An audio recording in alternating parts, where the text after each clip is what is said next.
Bismillahirrahmanirrahim. Assalamualaikum warahmatullahi wabarakatuh. Kami dari kelompok 1 mau menyampaikan materi masa dinasti Abbasiyah yang melingkup sejarahnya, pemerintahannya, sosial budayanya, kemajuan dan kemundurannya. Yang pertama yaitu sejarah pemerintahan dinasti Abbasiyah. Berdirinya dinasti Abbasiyah. Daulah Abbasiyah atau Bani Abbasiyah merupakan kekhalifahan Islam ketiga yang berkuasa antara 750 sampai 1258 Masehi. Selain menjadi kekhalifahan yang paling lama memerintah yaitu selama 5 abad, Abbasiyah juga berhasil menjadikan dunia Islam sebagai pusat pengetahuan dunia. Latar belakang berdirinya Daulah Abbasiyah tidak terlepas dari berbagai masalah yang mewarnai pemerintahan Bani Umayyah.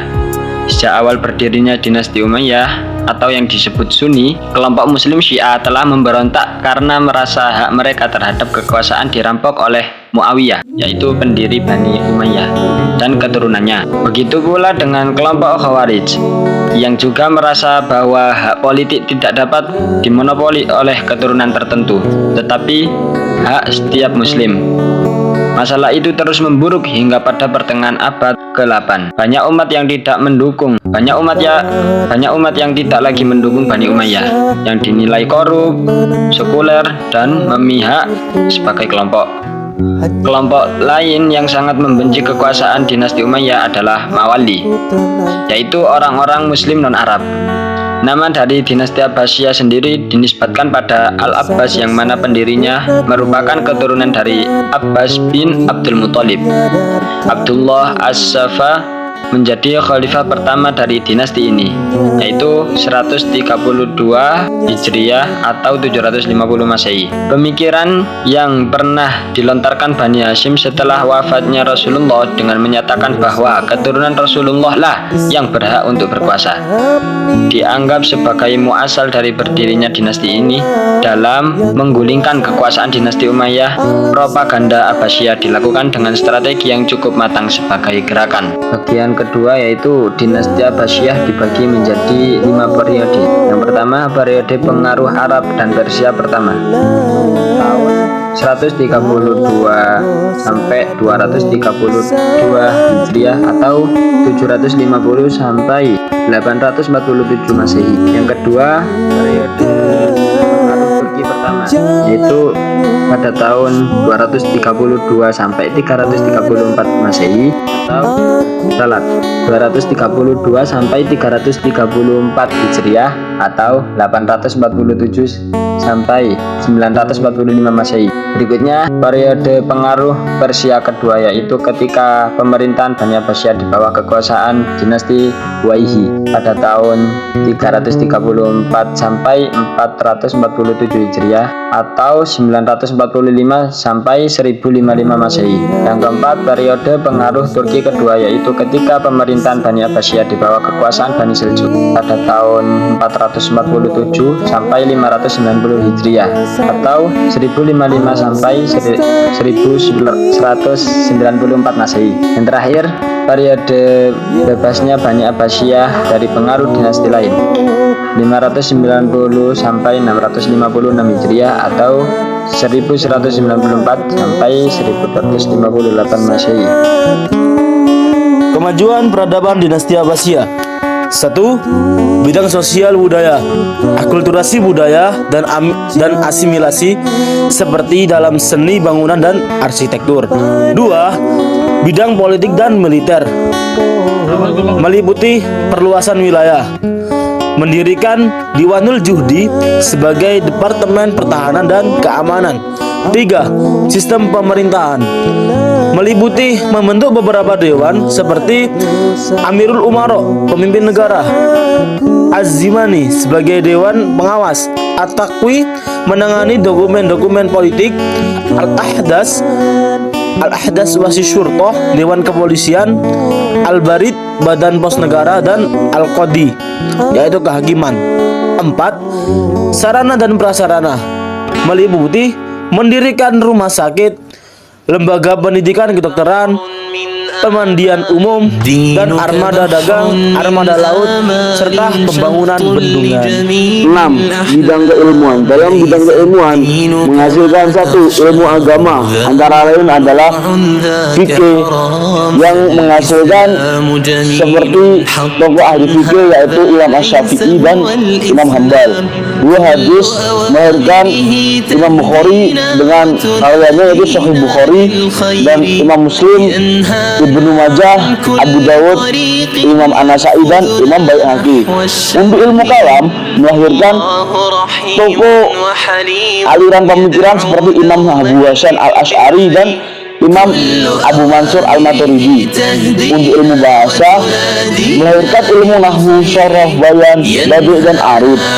Nah, untuk para ahlinya yaitu seperti Abu Zakaria Al-Fara.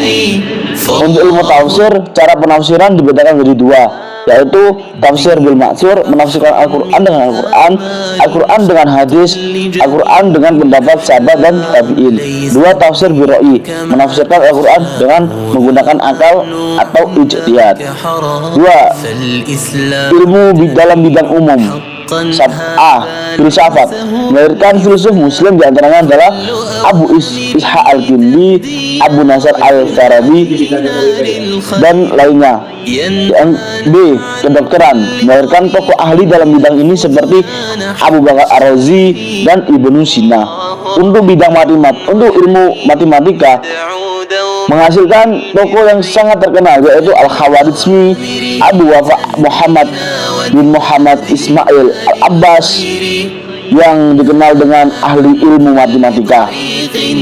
Untuk bidang farmasi terdapat tokoh ahli dalam obat-obatan, antara lain Abu Zakaria Yahya bin Musawi, salah seorang farmasi di rumah sakit Junisabur, Iran.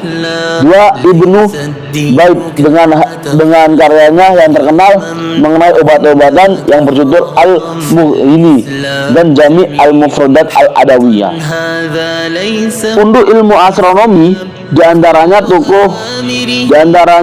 tokoh yang sangat masyhur adalah Abu Mansur Al-Falaki dengan karyanya Isbat Al-Ulum Al-Hayat Al-Falak.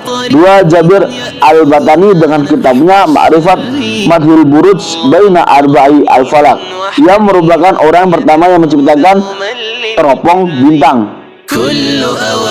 Untuk ilmu geografi, para tokohnya antara lain 1. Abu Hasan Al-Mas'udi. 2. Ibnu Turdazaba, seorang ahli geografi yang berasal dari Persia dengan karyanya Masalik Al-Mamalik. Untuk bidang sejarah diantaranya tokoh sejarawan muslim masa ini yaitu 1. Ahmad bin Ya'qub dengan karyanya Al-Buldan. 2. Ibnu Sina, Ibnu Ishaq. 3. Abdullah bin Muslim Al-Qurtuba. Selanjutnya penjelasan tentang kemunduran dan kehancuran dinasti Abbasiyah. Faktor kemundurannya antara lain 1.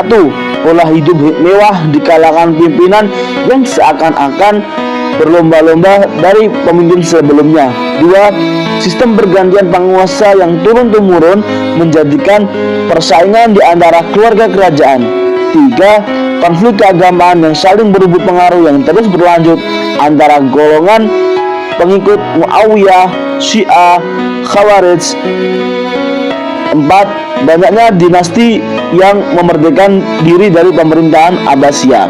5. Kemunduran dalam kemiliteran menyebabkan dinasti Abbasiyah memperkerjakan orang-orang yang profesional, khususnya tentara Turki, menyebabkan tentara Turki berhasil merebut kekuasaan. 6. Kerjasama antara Bani Abbasiyah dengan keturunan Persia di awal pemerintahannya menyebabkan kekuasaan berhasil direbut oleh bangsa Persia. 7. Hilangnya jiwa jihad dalam pemerintahan yang disebabkan oleh lemahnya rasa patriotisme. 8. Lunturnya sifat amanah para pemimpin. 9. Kefanatikan dalam bermadzhab. 10. Besarnya anggaran yang dikeluarkan untuk tentara mengakibatkan kemerosotan ekonomi. 11. Kurangnya satu kesatuan yang mengakibatkan pada perpecahan. Ya, terima kasih atas penyampaian tentang masa dinasti Abbasiyah. Apabila ada salah, mohon dimaklumi. Burung merpati, burung cendrawasih, kurang lebihnya terima kasih. Wassalamualaikum warahmatullahi wabarakatuh.